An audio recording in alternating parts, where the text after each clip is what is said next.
I'm taking myself on a hot, anxious girl walk right now. And I'll tell you, it doesn't make me any less anxious to be walking with a tripod thing in my hand because I don't know, who do I think I am? I'm also wearing these boots. And I'm also wearing this shirt. Sometimes I feel like I'm my own worst enemy. Anyway, it's like just try to be normal. I can't, I guess. I'm just like in this random neighborhood and I'm just feeling anxious because there's a lot of changes coming up. And I feel like when I record myself for this, like if this was an audio message to a friend, it would be so much more unhinged and candid. But it's hard when I am talking to people I don't know on the other side, per se, who, like, I don't know who's going to watch this. I'm trying to just be real. So let me try to be real here. I'm feeling super anxious because my partner is got this really cool job opportunity, which, by the way, he like fully manifesting witch king. He wanted a job where he was overseas. He said he wanted to live overseas at some point, which he already has, but he was like, I want to do that again for a while. And yeah, and I was like, okay, cool. And then literally gets this job like within a month where he's living overseas part time. And that makes it so that we will have a little distance sometimes. The truth is, my job is 99% remote. So I can have whatever kind of experience I want. Like I can go live with him and I can go do the things, which I'm sure I'll do a lot of fun back and forth, which is awesome. And like the traveler girl in me loves that. But then the part of me that's really afraid of self abandoning. And I just came on here and talked about this yesterday, how I lived out of a suitcase growing up as a kid. And I had all of these different things. And I was saying to him, like, you're lucky that I know exactly how to live on the fly like this because that is what my parents trained me to do. But at the same time, um, because of that, I have like some trauma around it. And I'm very afraid to lose myself in that dynamic. And I'm like, how can I just make this for me? So I'm somebody now who really overthinks this. And I hope that in time this part gets easier. But I'm sharing in real, candid, honest truth that after years of self abandoning, it feels really scary to say yes to things that could potentially look like self abandonment because they look too similar to something that happened in the past. And I have to remember that there are different characters at play. The whole thing is different. I get to bring my life with me, but I did when I was a kid too. Like I'd do my homework from the road and all these things. And then I just found myself in partnerships where I was recreating that dynamic. So now I'm just very mindful of not recreating that. And that's, I don't know, like it makes me a little anxious. I'm not going to lie. And so I'm trying to not go on this first leg with him, but I also have like a long history of I've been in long distance relationships before and they've made me anxious, but this relationship makes me not anxious at all. So in general, um, I feel like it's a really different flavor of things. So I already have like so much security, consistency, and wonderful connection, and so on and so forth. Hold on. But it still makes me feel like uh, it reminds me of past things.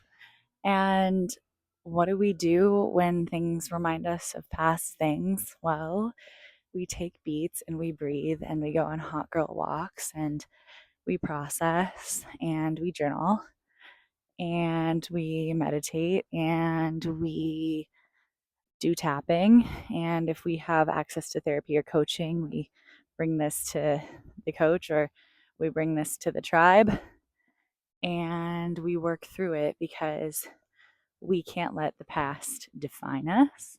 And we get to remember our sovereignty and our power and that we get to choose again. And I do believe that this was given to me so I can recreate a different dynamic so that this kind of thing doesn't scare me or trigger me and I can just feel free.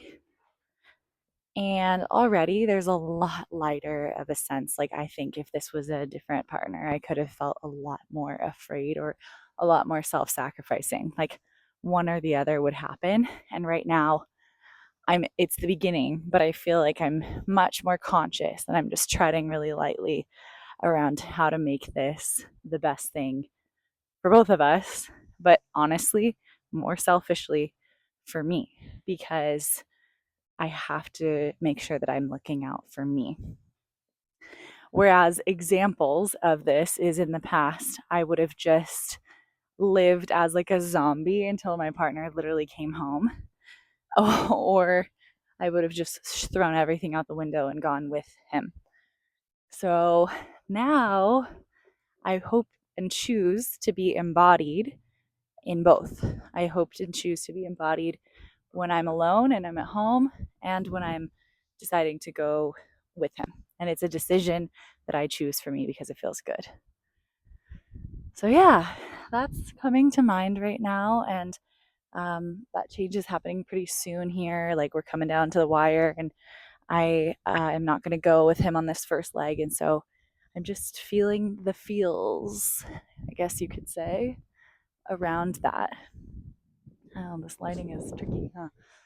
Anyway, I'm feeling the feels around that, and I'm on here to just share real time what it feels like. And I took myself on this walk, and he wanted to like go out and eat lunch today, and I was like, you know what, like, let's go do the things later, but I gotta take care of me first, and I gotta do a workout and kind of get back in my body.